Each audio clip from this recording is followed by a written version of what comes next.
नमस्कार दोस्तों। आज हम सामाजिक विज्ञान कक्षा 6 के इतिहास की पाठ्यपुस्तक से हमारे अतीत 1 के अध्याय 1 क्या कब और कहाँ क्या कब कहाँ और कैसे इस पाठ को पढ़ेंगे। तो जैसा हम पिछले अंक में पढ़ते चले आए हैं, जहाँ पर ज़रूरत होगी तो हम थोड़ा सा समझाने या एक्सप्लेन करने की कोशिश करेंगे, अथवा इसका एक्सप्लेनेशन पार्ट जो समरी पार्ट होगा वो अलग से आपको एक नए सीरीज के रूप में ऑलरेडी मिलेगा। जैसा आपको पता ही है, एनसीईआरटी जब भी हम पढ़ते हैं तो समझने में जो बच्चे हैं, यहाँ तक कि जो कॉलेज पास आउट भी हैं, सिविल सर्विसेज की भी तैयारी करते हैं, उनको समझने में दिक्कत आती है पहली बार जब एनसीईआरटी पढ़ते हैं। तो उसका कारण ये है कि हम ये नहीं समझते कि एनसीईआरटी किस तरीके से व्याख्यात की गई है, लिखित की गई है। बहुत डिटेल में है, अगर ध्यान से पढ़ने की कोशिश करें तो उसमें दिक्कत नहीं होगी। तो विशेष रूप से 2-3 बातों का ध्यान रखें।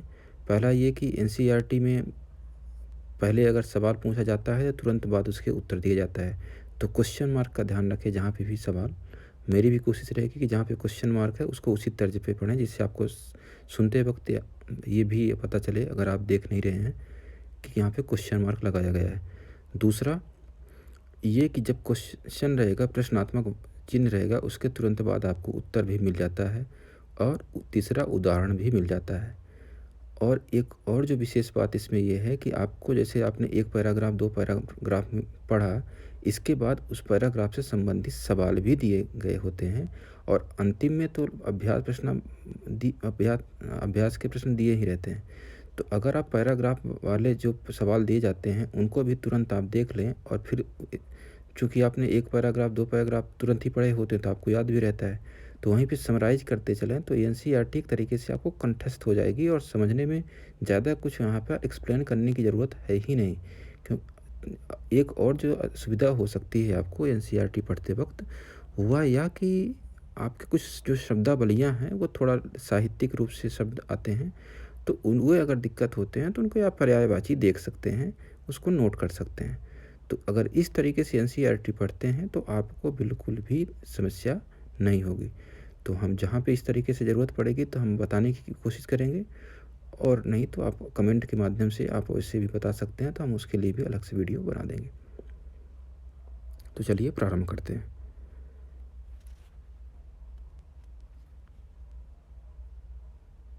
अध्याय 1 क्या कब कहाँ और कैसे, यानी कौन सी चीज़ें क्या घटित हुई, कब घटित हुई और कैसे घटित हुई इतिहास में, इसके बारे में यहाँ पर बात की गई है।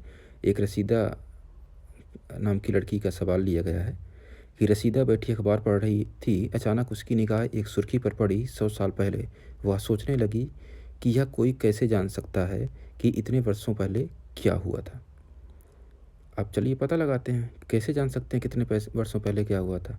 तो कैसे पता लगाएं। अब देखिए यहाँ पे सवाल किया गया, अब इसके बाद उत्तर दिया जाएगा। यह जानने के लिए कि कल क्या हुआ था, तुम रेडियो सुन सकते हो, टेलीविज़न देख सकते हो या फिर अखबार पढ़ सकते हो। साथ ही यह जानने के लिए कि पिछले साल क्या हुआ था, तुम किसी ऐसे व्यक्ति से बात कर सकते हो जिसे उस समय की स्मृति हो। लेकिन बहुत पहले क्या हुआ था, यह कैसे जाना जा सकता है। अब देखिए फिर से सवाल पूछा गया, अतीत के बारे में हम क्या जान सकते हैं। अब उसका उत्तर देने की कोशिश की जाएगी। अतीत के बारे में बहुत कुछ जाना जा सकता है, जैसे लोग क्या खाते थे, कैसे कपड़े पहनते थे, किस तरह के घरों में रहते थे।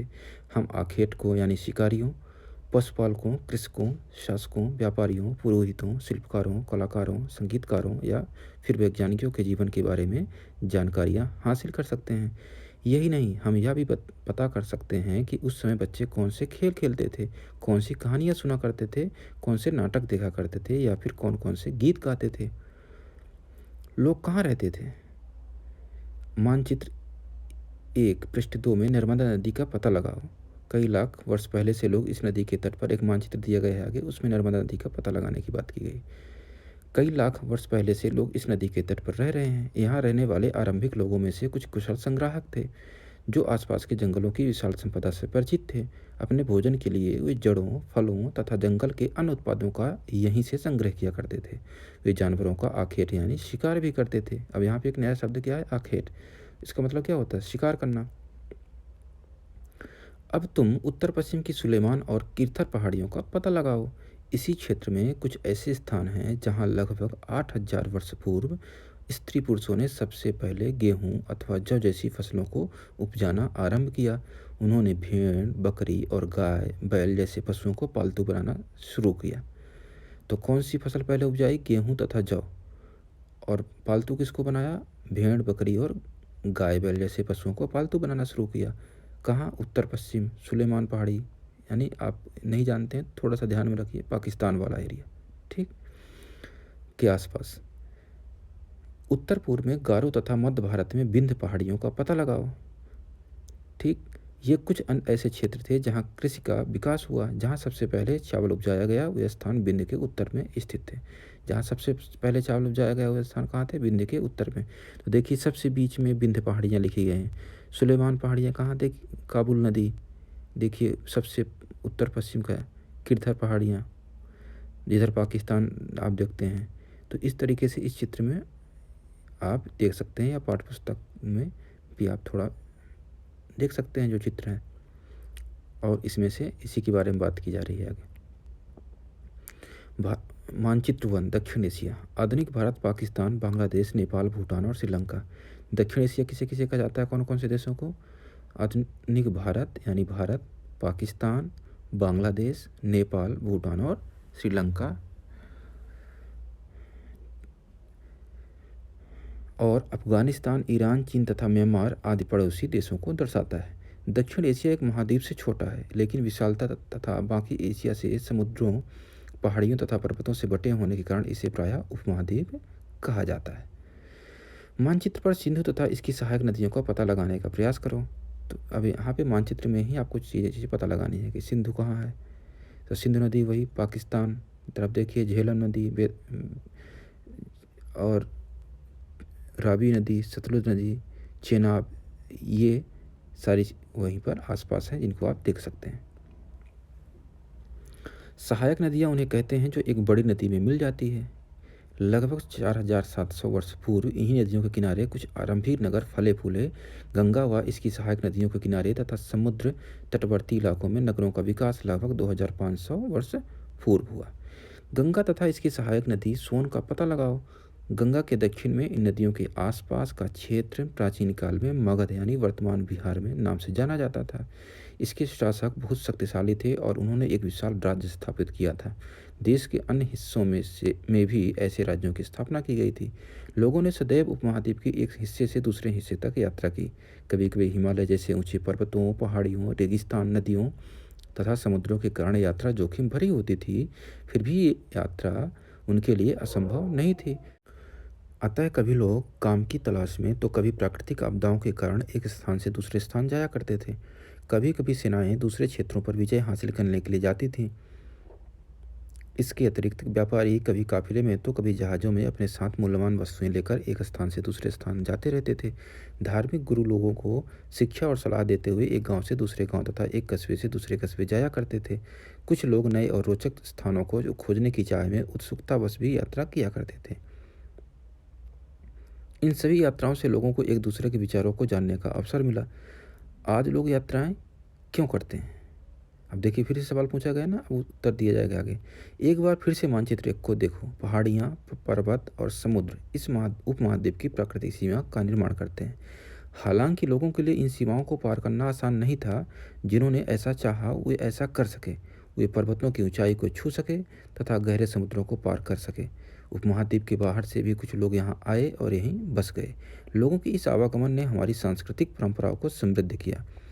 कई सौ वर्षों से लोग पत्थर को तराशने, संगीत रचने और यहाँ तक कि भोजन बनाने के नए तरीकों के बारे में एक दूसरे के विचारों को अपनाते रहे। देश के नाम। अपने देश के लिए हम प्रायः इंडिया तथा भारत जैसे नामों का उपयोग करते हैं। इंडिया शब्द इंडस से निकला है, जिसे संस्कृत में सिंधु कहा जाता है। अपने एटलस में ईरान और यूनान का पता लगाओ। लगभग 2,500 वर्ष पूर्व उत्तर पश्चिम की ओर से आने वाले ईरानियों और यूनानियों ने सिंधु को हिंदोस अथवा इंदोस और इस नदी के पूर्व में स्थित भूमि प्रदेश को इंडिया कहा। भरत नाम का प्रयोग उत्तर पश्चिम में रहने वाले लोगों के एक समूह के लिए किया जाता था। इस समूह का उल्लेख संस्कृत की आरंभिक यानी लगभग 3500 वर्ष पुरानी कृति ऋग्वेद में भी मिलता है। किसमें मिलता है? भरत नाम का उल्लेख ऋग्वेद में। बाद में इसका प्रयोग देश के लिए होने लगा। अतीत के बारे में कैसे जानें? अब बात की जा रही है कि अपने अतीत यानी पुराने इतिहास के बारे में कैसे जानें। अतीत की जानकारी हम कई तरह से प्राप्त कर सकते हैं। इनमें से एक तरीका अतीत में लिखी गई पुस्तकों को ढूंढना और पढ़ना है। ये पुस्तकें हाथ से लिखी होने के कारण पांडुलिपि कही जाती है। क्यों कही जाती है पांडुलिपि? क्योंकि हाथ से लिखी जाती है। अंग्रेजी में पांडुलिपि के लिए प्रयुक्त होने वाला मैन्युस्क्रिप्ट शब्द लैटिन शब्द मेनू, जिसका अर्थ हाथ है, से निकला है। ये पांडुलिपियाँ प्रायः ताड़पत्रों अथवा हिमालय क्षेत्र में उगने वाले भूर्ज नामक पेड़ की छाल से विशेष तरीके से तैयार भोजपत्र पर लिखी मिलती है। ताड़पत्रों से बनी पांडुलिपि का एक पृष्ठ यह पांडुलिपि लगभग 1000 वर्ष पहले लिखी गई थी। किताब बनाने के लिए ताड़ के पत्तों को काटकर उनके अलग अलग हिस्सों को एक साथ बांध दिया जाता था। भूर्ज पेड़ की छाल से बनी ऐसी ही एक पांडुलिपि को तुम यहाँ देख सकते हो। तो ये पांडुलिपि कैसे बनाई जाती है, भूर्ज के पेड़ से बनाई जाती थी, वो यहाँ पे दी गई है चित्र के रूप में। इतने वर्षों में इनमें से कई पांडुलिपियों को कीड़ों ने खा लिया तथा कुछ नष्ट कर दी गई। फिर भी ऐसी कई पांडुलिपियाँ आज भी उपलब्ध हैं। प्रायः ये पांडुलिपियाँ मंदिरों और विहारों में प्राप्त होती हैं। इन पुस्तकों में धार्मिक मान्यताओं व व्यवहारों, राजाओं के जीवन, औषधियों तथा विज्ञान आदि सभी प्रकार के विषयों की चर्चा मिलती है। इनके अतिरिक्त हमारे यहाँ महाकाव्य, कविताएं तथा नाटक भी हैं। इनमें से कई संस्कृत में लिखे हुए मिलते हैं, जबकि अन्य प्राकृत और तमिल में हैं। प्राकृतिक भाषा का प्रयोग आम लोग करते थे। प्राकृतिक भाषा का प्रयोग कौन लोग करते थे? आम लोग। हम अभिलेखों का भी अध्ययन कर सकते हैं। ऐसे लेख पत्थर अथवा धातु जैसी अपेक्षाकृत कठोर सतहों पर उत्कीर्ण किए गए मिलते हैं। कभी कभी शासक अथवा अन्य लोग अपने आदेशों को इस तरह उत्कीर्ण करवाते थे ताकि लोग उन्हें देख सकें, पढ़ सकें तथा उनका पालन कर सकें। कुछ अन्य प्रकार के अभिलेख भी मिलते हैं जिनमें राजाओं तथा रानियों सहित अन्य स्त्री पुरुषों ने भी अपने कार्यों के विवरण उत्कीर्ण करवाए हैं। उदाहरण के लिए प्रायः शासक लड़ाइयों में अर्जित विजयों का लेखा जोखा रखा करते थे। लगभग अब एक यहाँ पे जो अभिलेख है उसका यहाँ पे चित्र दिया गया है। लगभग 2250 वर्ष पुराना यह अभिलेख वर्तमान अफगानिस्तान के कंधार से प्राप्त हुआ है। यह अभिलेख अशोक नामक शासक के आदेश पर उत्कीर्ण करवाया गया था। इस शासक के विषय में तुम अध्याय 8 में पढ़ोगी। जब हम कुछ लिखते हैं तब हम किसी लिपि का प्रयोग करते हैं। लिपियाँ अक्षरों अथवा संकेतों से बनी होती हैं। जब हम कुछ बोलते हैं अथवा पढ़ते हैं तब हम एक भाषा का प्रयोग करते हैं। यानी जब लिखते हैं तो क्या होता है? वो लिपि, और जब बोलते हैं तो भाषा। तो यह लिपि और भाषा में अंतर है। यह अभिलेख इस क्षेत्र में प्रयुक्त होने वाली यूनानी अथवा अरामेइक नामक दो भिन्न लिपियों तथा भाषाओं में। कौन कौन सी? यूनानी और अरामेइक लिपि। क्या तुम बता सकती हो कि कठोर सतह पर लेख लिखवाने के क्या लाभ थे? ऐसा करवाने में क्या कठिनाइयाँ आती थीं? चलिए देखते हैं। इसके अतिरिक्त अन्य कई वस्तुएं अतीत में बनी और प्रयोग में लाई जाती थी। ऐसी वस्तुओं का अध्ययन करने वाला व्यक्ति पुरातत्वविद कहलाता है। पुरातत्वविद पत्थर और ईंट से बनी इमारतों के अवशेषों, चित्रों तथा मूर्तियों का अध्ययन करते हैं। वे औजारों, हथियारों, बर्तनों, आभूषणों तथा सिक्कों की प्राप्ति के लिए छानबीन तथा खुदाई भी करते हैं। इनमें से कुछ वस्तुएं पत्थर, पक्की मिट्टी तथा कुछ धातु की बनी हो सकती हैं। ऐसे तत्व कठोर तथा जल्दी नष्ट न होने वाले होते हैं। पुरातत्वविद जानवरों, चिड़ियों तथा मछलियों की हड्डियाँ भी ढूंढते हैं। इससे उन्हें यह जानने में भी मदद मिलती है कि अतीत में लोग क्या खाते थे। वनस्पतियों के अवशेष बहुत मुश्किल से बच पाते हैं। यदि अन्न के दाने अथवा लकड़ी के टुकड़े जल जाते हैं तो ये जले हुए रूप में बचे रहते हैं। क्या पुरातत्वविदों को बहुधा कपड़ों के अवशेष मिलते होंगे? इस बारे में आपको सोचना है। बाएं। अब यहाँ पे 3 तरीके के अवशेष दिए गए हैं, इसके बारे में बताया गया है। बाएं, एक प्राचीन नगर से प्राप्त पात्र। इस तरह के पात्रों का प्रयोग 4700 वर्ष पूर्व होता था। दाएं, एक पुराना चांदी का सिक्का। इस तरह के सिक्कों का प्रयोग लगभग 2500 वर्ष पूर्व होता था। हमारे द्वारा आज प्रयोग में आने वाले सिक्कों से यह सिक्का कैसे भिन्न है, आपको विचार करना है इस विषय में। पांडुलिपियों, अभिलेखों तथा पुरातत्व से ज्ञात जानकारियों के लिए इतिहासकार प्रायः स्रोत शब्द का प्रयोग करते हैं। इतिहासकार उन्हें कहते हैं जो अतीत का अध्ययन करते हैं। स्रोत के प्राप्त होते ही अतीत के बारे में पढ़ना बहुत रोचक हो जाता है, क्योंकि इन स्रोतों की सहायता से हम धीरे धीरे अतीत का पुनर्निर्माण करते जाते हैं। अतः इतिहासकार तथा पुरातत्वविद उन जासूसों की तरह हैं जो इन सभी स्रोतों का प्रयोग सुराग के रूप में कर अतीत को जानने का प्रयास करते हैं। अतीत, एक या अनेक। क्या तुमने इस पुस्तक के शीर्षक हमारे अतीत पर ध्यान दिया है? यहाँ अतीत शब्द का प्रयोग बहुवचन के रूप में किया गया है। ऐसा इस तथ्य की ओर से ध्यान दिलाने के लिए किया गया है कि अलग-अलग समूह के लोगों के लिए इस अतीत के अलग-अलग मायने थे। उदाहरण के लिए पशुपालकों अथवा कृषकों का जीवन राजाओं तथा रानियों के जीवन से तथा व्यापारियों का जीवन शिल्पकारों के जीवन से बहुत भिन्न था।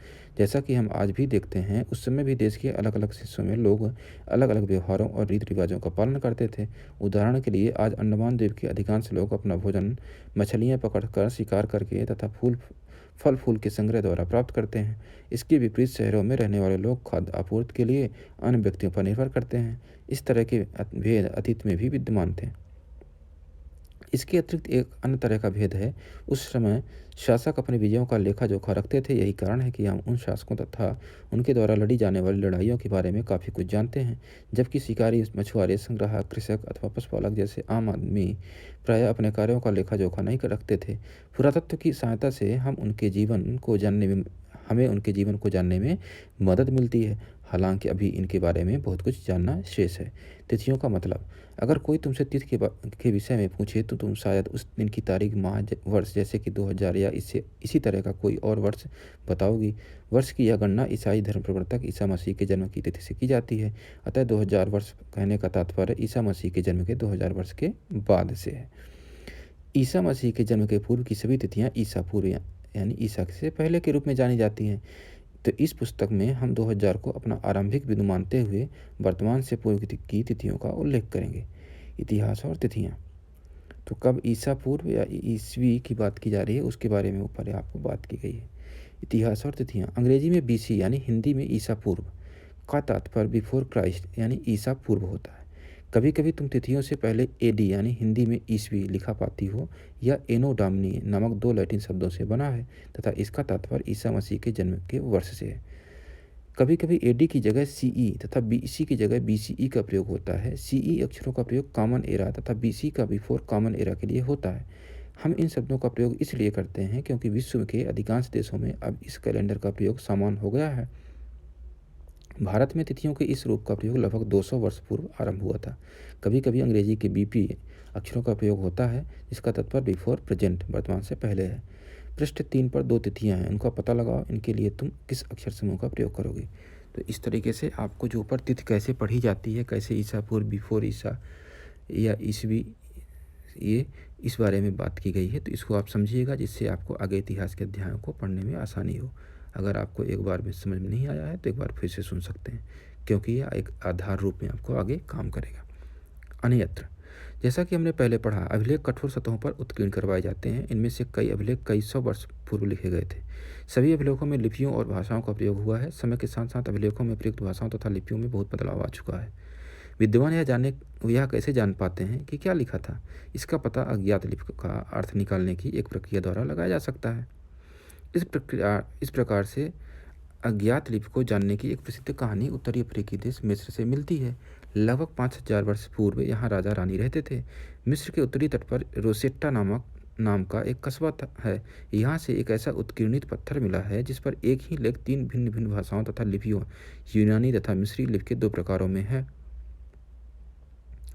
कुछ विद्वान यूनानी भाषा पढ़ सकते थे। उन्होंने बताया कि यहाँ राजाओं तथा रानियों के नाम एक छोटे से फ्रेम में दिखाए गए हैं।